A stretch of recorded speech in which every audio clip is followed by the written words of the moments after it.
Evening, fellow zombies. It's 10:16 at night. It's July 2nd, 2023, the Wayward John C. Roseman, California. I'm just waiting for the neighborhood to blow its type again. It's coming up on Tuesday where we're going to be going insane again with the July 4th fireworks. I think I did a couple of things about this one a long while ago. I had some reservations concerning about this holiday, and not just because of the damn fireworks. Well, maybe it is part of it, but also dealing with loss and stuff. No, it's also dealing with patriotism. You guys have all I've seen on here concerning about my brother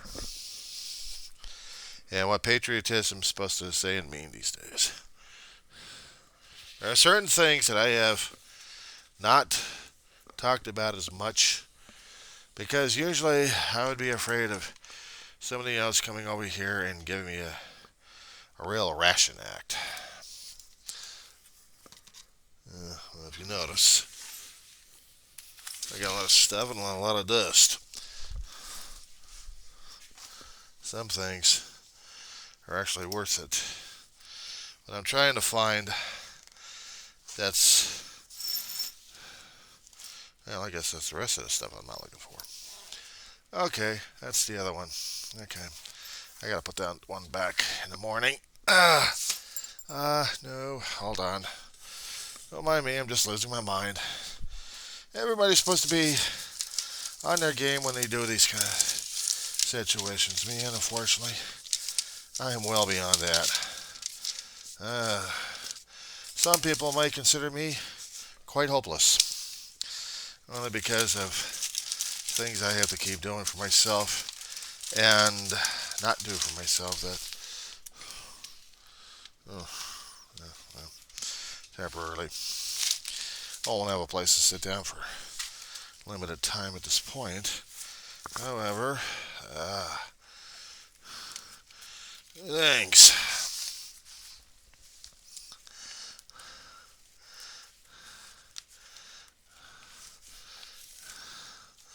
Two things actually do matter a point. Give me a second, will you? I'm not supposed to keep this pristine, clean, and everything else like that. I hate to say it, but it ain't happening. It's about as dirty and dusty as everything else around here. Oh, you should think I should keep things in clean and pristine. Well, you're right. Especially when you're dealing with Old Glory. And this is what I keep putting up. I know maybe dingy and discolored like crazy. It's been through so many years with the family. My brother and I got this from a congressman. And we wrote to him decades ago. I think it was Brad Sherman. And one of the flags was given to us because of my brother's service. I never had the service for my brother. Wanted to show you some. This is from San Diego a long time ago.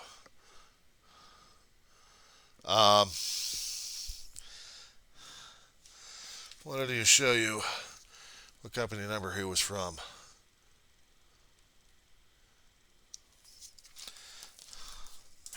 And where he was trained at. San Diego Recruitment Training Center. I was talking about his commanding officers that he actually had an issue with. I'll show you that. See, these are the officers also made a determination about my brother's history in the Navy, whether or not he was actually going to be still serving or not.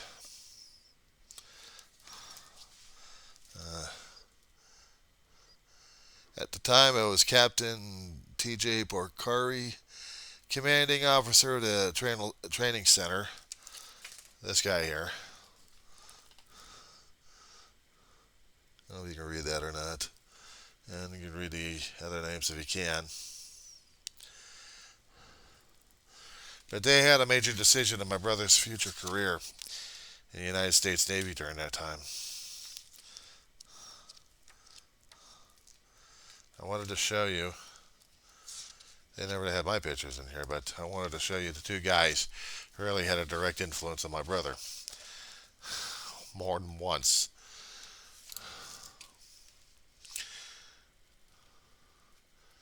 Jefferson and Wyatt. Jefferson I met, Wyatt I met, and he was an asshole. He was trying to be nice and polite, but he was really an asshole. Jefferson was nice. Jefferson I digged. And just to prove that my brother was in.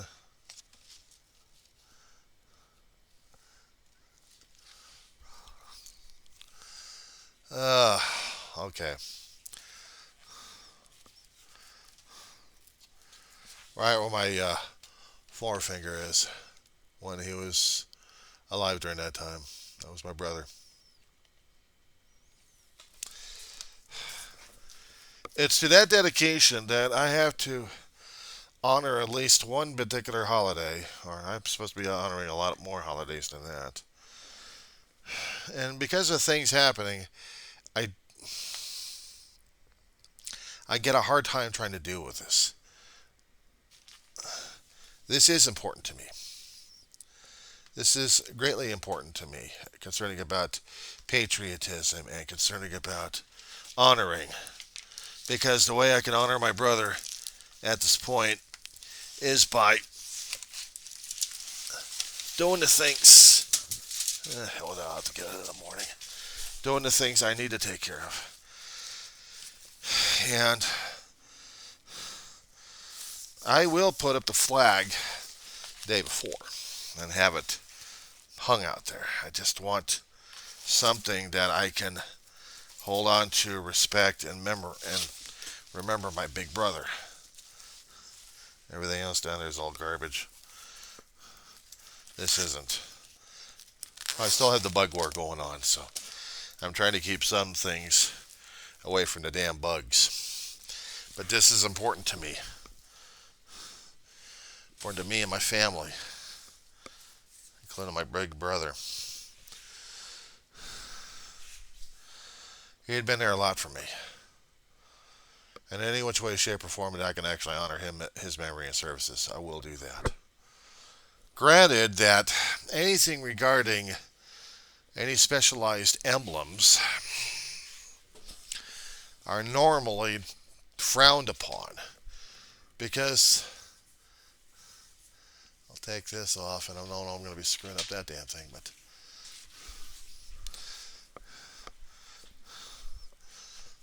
I'll put it back. Put that back up later.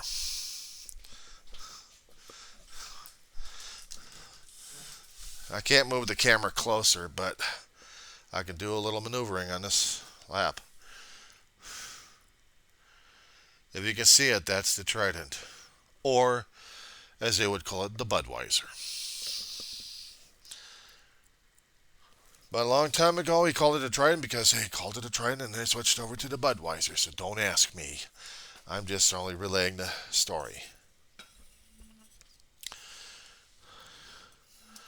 The guy Wired that you saw in there, he was supposed to be the lead petty officer, training officer.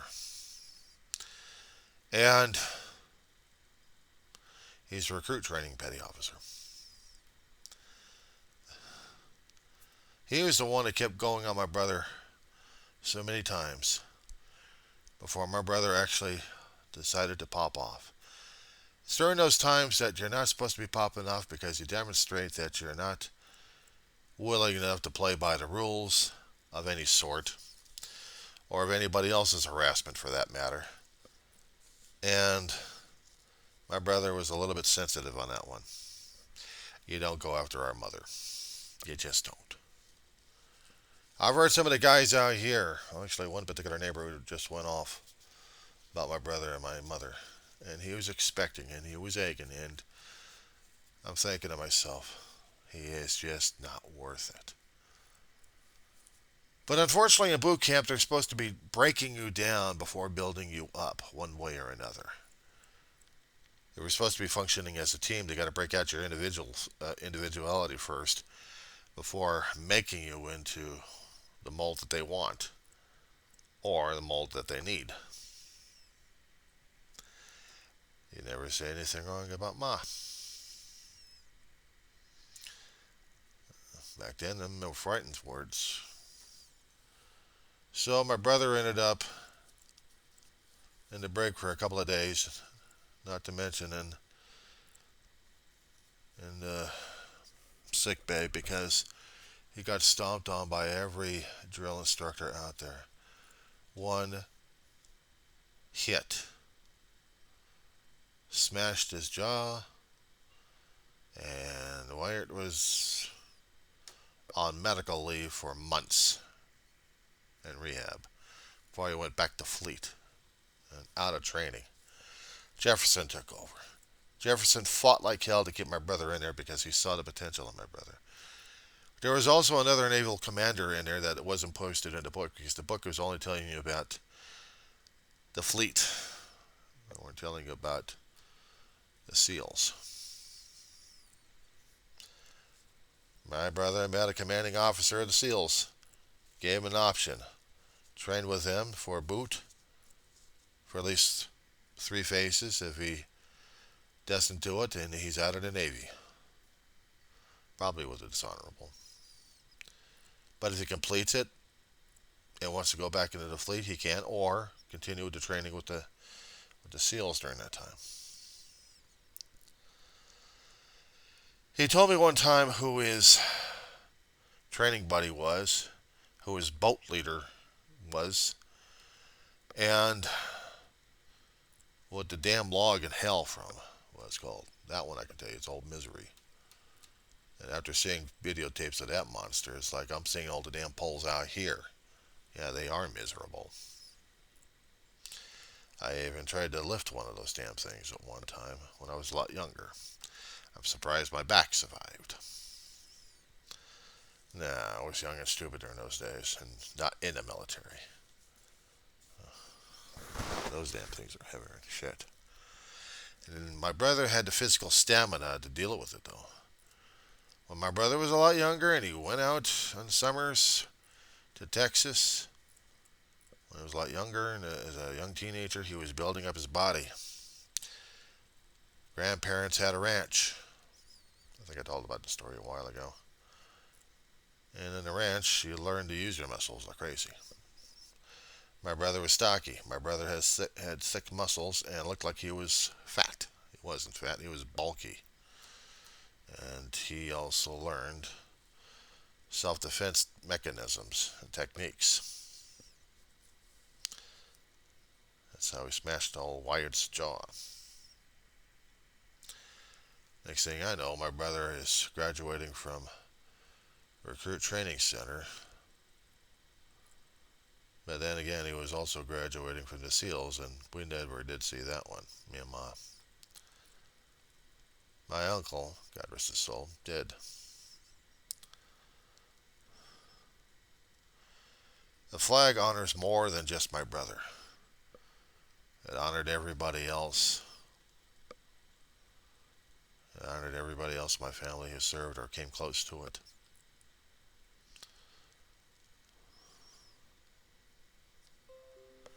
And at this point,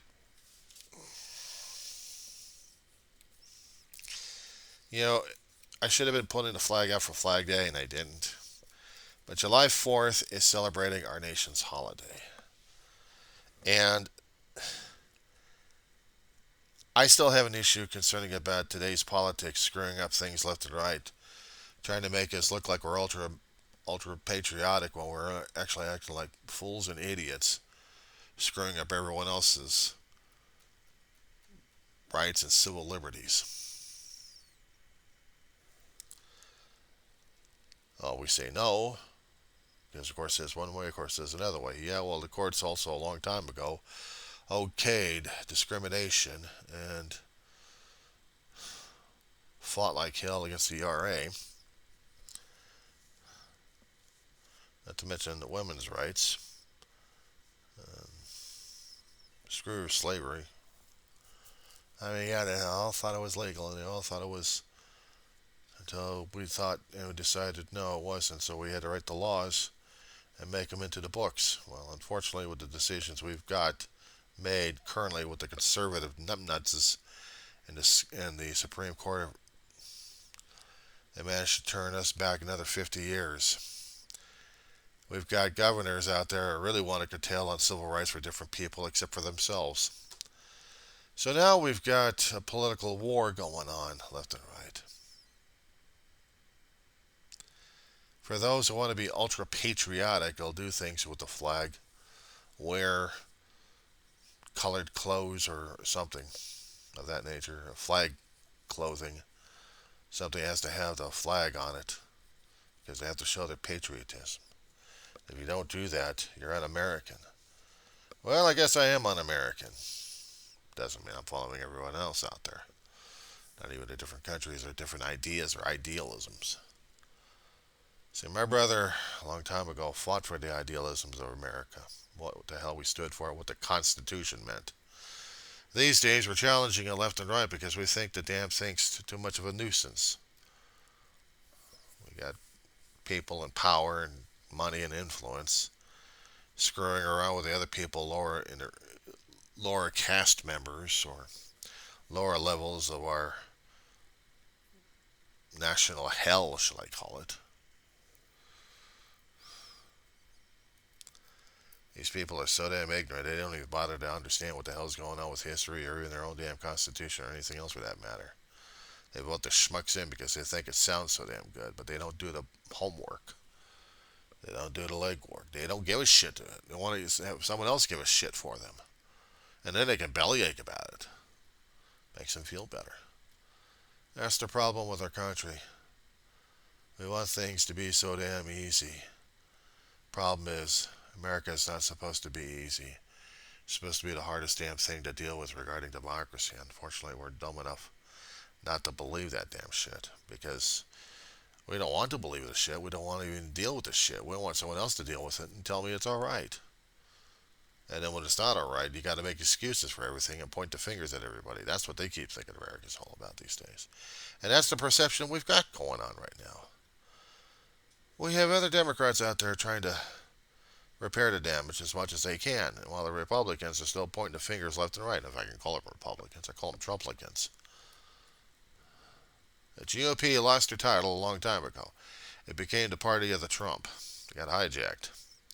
When you have long-term senators in there who can't decide what the hell they want to do except to follow the money, because that's where retirement's all about. Get enough money so they can live and survive the damn thing and screw everybody else, including their own damn constituents. Meanwhile, the people are getting pissed off left and right. They want to do something about it. They could have been doing shit like France has been going through. You had a president out there trying to get more power for himself and screwing people over left and right, and people are getting sick and tired about it, so they're rebelling. What happens if we happen to get it out even worse than January 6th, I wonder? What scared the hell out of me is it was said, and if it was verified, it'd be even worse.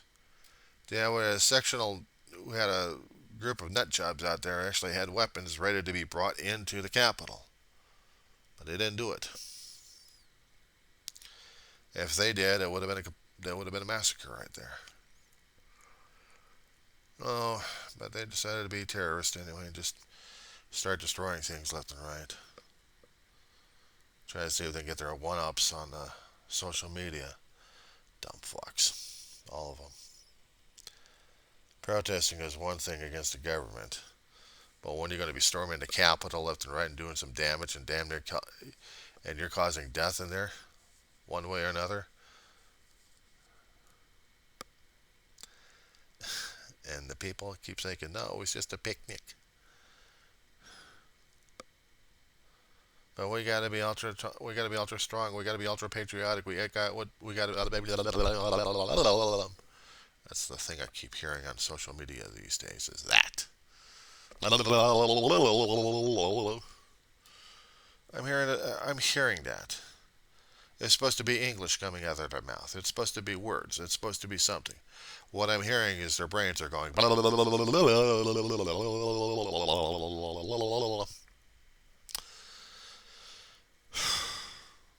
wonder how come sometimes I get sick and tired of sometimes of the country here. Why I keep turning on British stuff. Because even they have the same issues back over there. We think they don't.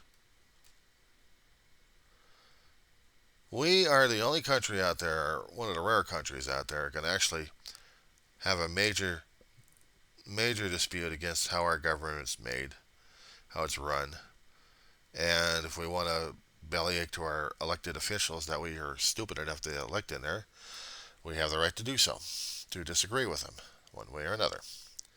The only problem is the ways that they don't want happening is the violent shit.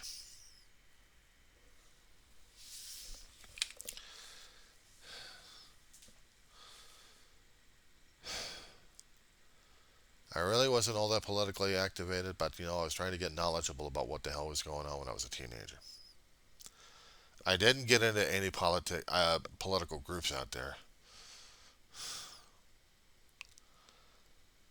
One time, only one time at a college, did I protest about how screwed up the damn parking lot was, and I saw how screwed up the parking lot was, and I decided, okay, I joined this little demonstration group marching from one side of the campus to the other side of the campus, trying to get the word out to the board of trustees, get the damn parking lots fixed. The students are tired of all the damn auto bills they have to pay out just to get their damn cars worked on. Tires, realignment, brakes. The parking lot over at this one particular college I was at decades ago. It was a nightmare.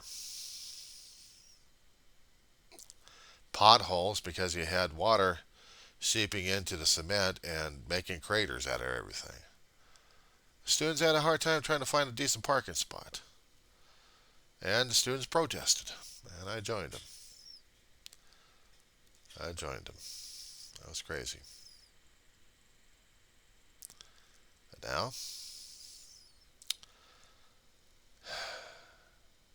social media does most of the work, but they still need to do the footwork. But when you're in a conservative controlled environment such as this place,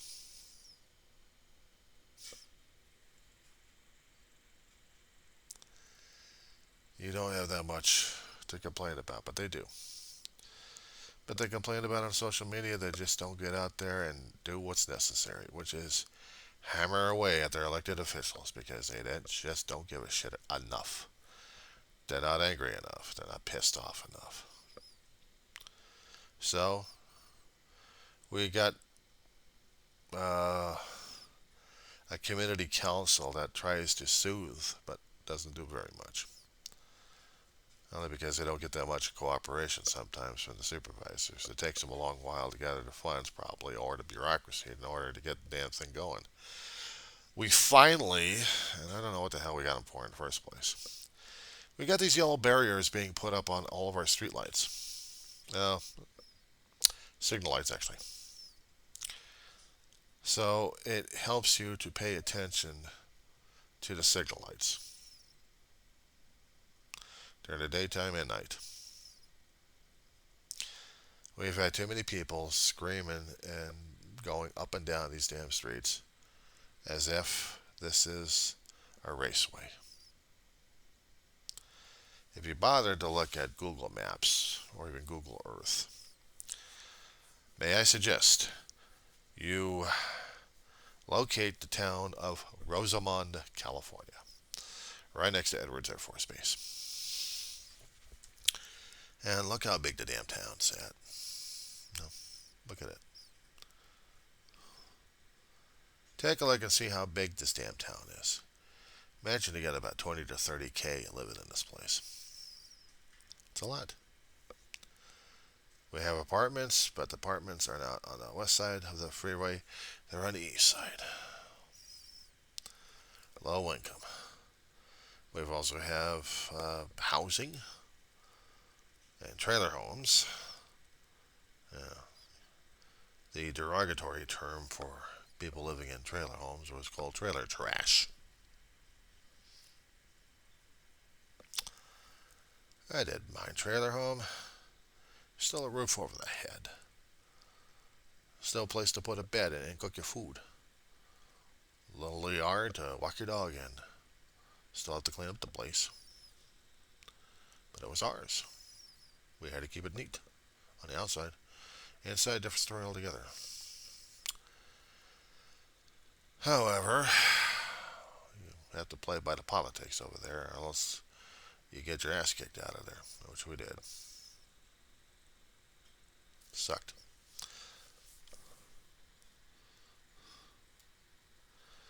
They start raising rates according to what you think should not have been. They had no legal representation out there. Screwed one way or another. Yeah.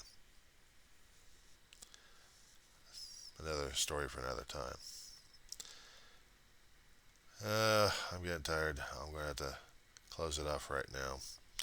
I'll do more of the discussion a little bit later in the morning. If I survive the night and we don't get any fireworks happening. It's 10:42 right now as it is, and I'm still expecting the neighborhood to go off. I hope not. I need sleep.